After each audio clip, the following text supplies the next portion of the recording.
کہ یہ لنڈی کوتل کا انہوں نے ذکر کیا، ضیاء خان کا ذکر کیا، لکی مروت، بنو، ان علاقوں کا ذکر کرتے ہوئے مولانا فضل الرحمان نے کہا کہ یہاں پر رات کے وقت مسلح افراد سڑکوں پر آ جاتے ہیں۔ بھئی وہ کون سے مسلح افراد ہیں جو سڑکوں پر آ جاتے ہیں؟ مسلح افراد سڑکوں پر آ جاتے ہیں، پولیس یہاں پر سیکیورٹی اداروں کے اہلکار ہوتے نہیں ہیں، سیکیورٹی اداروں کے اہلکار دن کے وقت آتے ہیں۔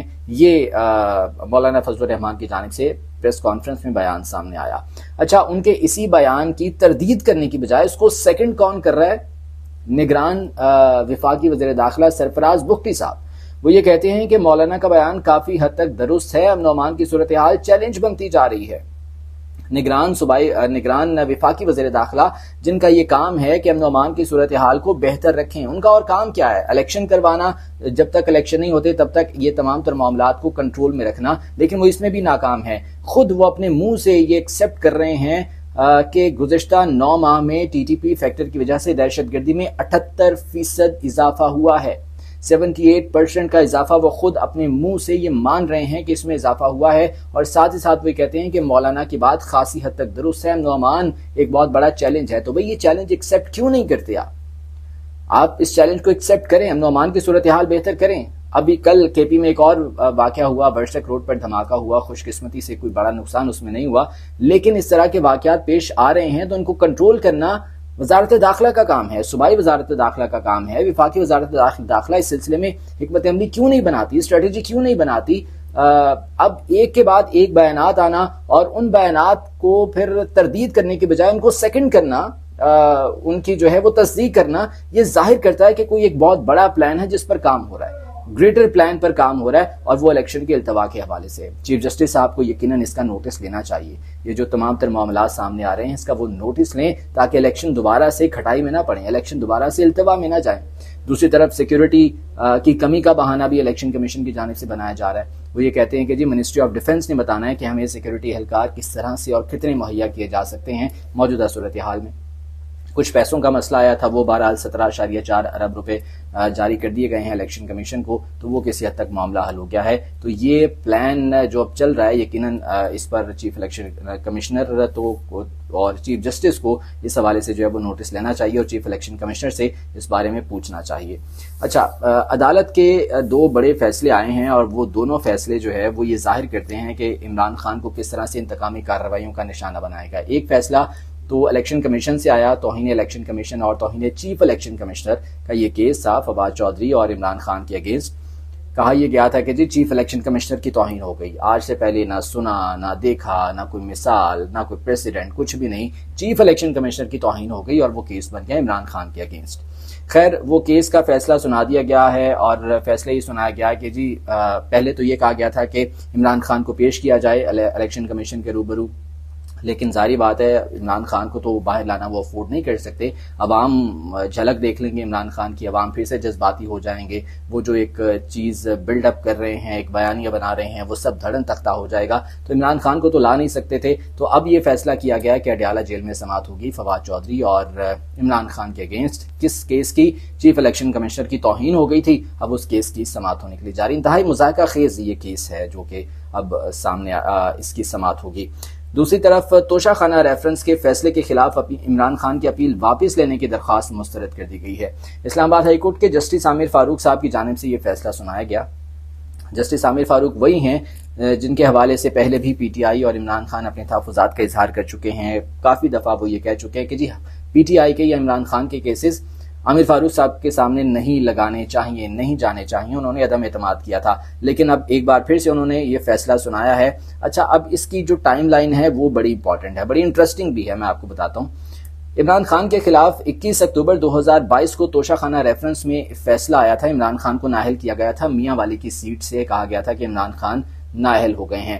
اس فیصلے کو چیلنج کیا گیا عمران خان کی لیگل ٹیم کی جانب سے۔ 28 اکتوبر 2022 کو ایک اپیل دائر کی گئی تھی اور بعد ازاں لاہور ہائی کورٹ میں بھی ایک اپیل جو ہے وہ دائر کی گئی تھی، اور اسی کی بیس پر پھر پاکستان تحریک انصاف کی جو عمران خان کی لیگل ٹیم ہے وہ 18 جنوری 2023 کو ایک درخواست اسلام آباد ہائی کورٹ میں دائر کرتی ہے۔ وہ یہ کہتی ہے کہ لاہور ہائی کورٹ میں یہ معاملہ زیر التوا ہے، لہٰذا ہم یہ درخواست واپس لینا چاہتے ہیں۔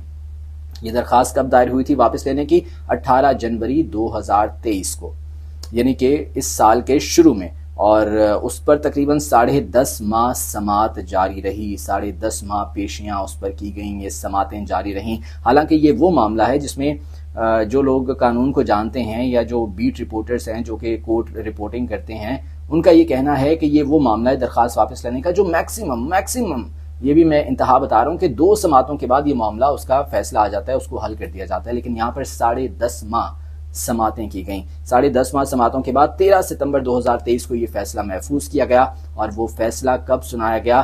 6 دسمبر 2023 کو۔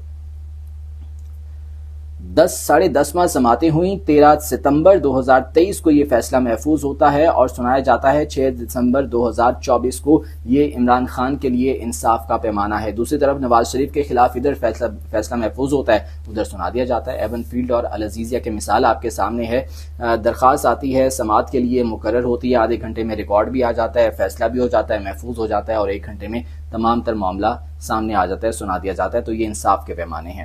رانا ثناء اللہ صاحب یہ کہہ رہے ہیں کہ جی میاں نواز شریف کو جس نے سزا سنائی تھی، جس جج نے، وہ آ کر معافیاں مانگتا تھا نواز شریف سے، اور یہ جج جو ہیں یہ کون تھے؟ ارشد ملک صاحب۔ اب ارشد ملک صاحب کے حوالے سے عوام بہت اچھے طریقے سے جانتے ہیں، رانا ثناء اللہ صاحب تو شاید بھول گئے ہیں، تو ان کی یاد دہانی کے لیے کہ ارشد ملک مرحوم کے خلاف مریم نواز کی جانب سے پروپیگنڈا شروع کیا گیا تھا۔ ان کی ویڈیو کس نے لیک کی؟ مریم نواز نے۔ اس کا فیسیلیٹیٹر کون تھا؟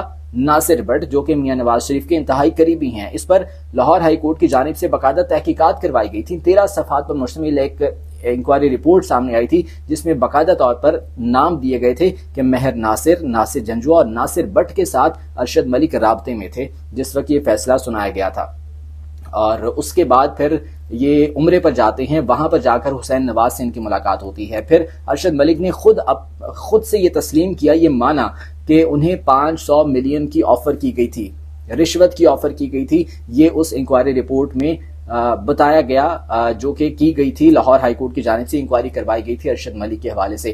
پھر رانا ثناء اللہ صاحب یہ کہہ رہے ہیں کہ جی معافیاں مانگتے تھے اگر میاں نواز شریف سے۔ بھئی اگر معافیاں مانگتے تھے تو پھر آپ انہیں رشوت کیوں آفر کر رہے تھے؟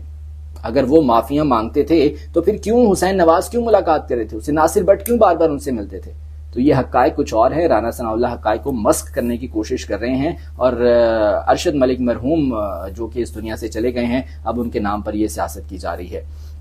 اچھا جی، آخر میں یہ ویڈیو کا خاصی طویل ہو گئی ہے، میں آخر میں بات کرنا چاہوں گا صنم جاوید کے حوالے سے۔ ان کے والد کا ایک بہت ہی جذباتی پیغام سامنے آیا ہے بیٹی کے لیے، اور اس ملک کے آئین اور قانون کے حوالے سے انہوں نے بہت سے سوالات اٹھائے ہیں۔ کہتے ہیں کہ کیا میرے ملک کا آئین، قانون، عدلیہ اتنی بے وقت ہو گئی ہے کہ اپنے آپ کو عقل کل سمجھنے والے اب اتنی عقل بھی نہیں رکھتے کہ عوام جو ہے وہ یقین کر چکے ہیں کہ اس ملک میں کوئی قانون نہیں ہے، کوئی عدالت نہیں ہے، اور جس ملک میں کوئی قانون نہ ہو، کوئی عدالت نہ ہو، وہ جنگل بن جاتا ہے۔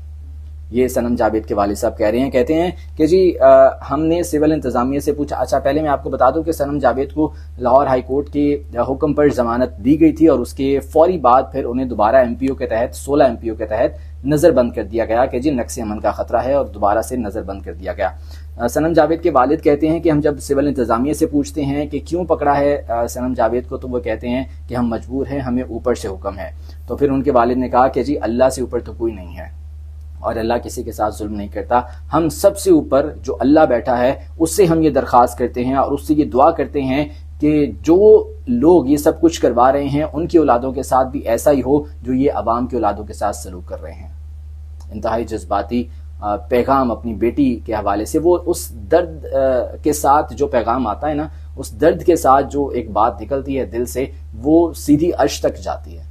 تو یہ دعا کر رہے ہیں صنم جاوید کے والد اپنی بیٹی کے لیے۔ ایک باپ کا ایک بہت ہی جذباتی پیغام اپنی بیٹی کے لیے سامنے آیا، اور اس سے بھی زیادہ سخت الفاظ استعمال کیے جا رہے ہیں مختلف حلقوں میں۔ مختلف لوگ جن کے پیارے ابھی بھی غائب ہیں، جو کہ مختلف جھوٹے کیسز میں بند ہیں اور ایک کے بعد ایک کیس میں انہیں ملوث کر دیا جاتا ہے، وہ اس سے بھی زیادہ سخت الفاظ استعمال کر رہے ہیں۔ میرے خیال سے وہ سخت الفاظ میں دہرا نہیں سکتا، یقیناً آپ لوگوں کو بھی پتہ ہوں گے۔ آج کے ولاگ سے مجھے اجازت دیجیے، اللہ نے کے بان۔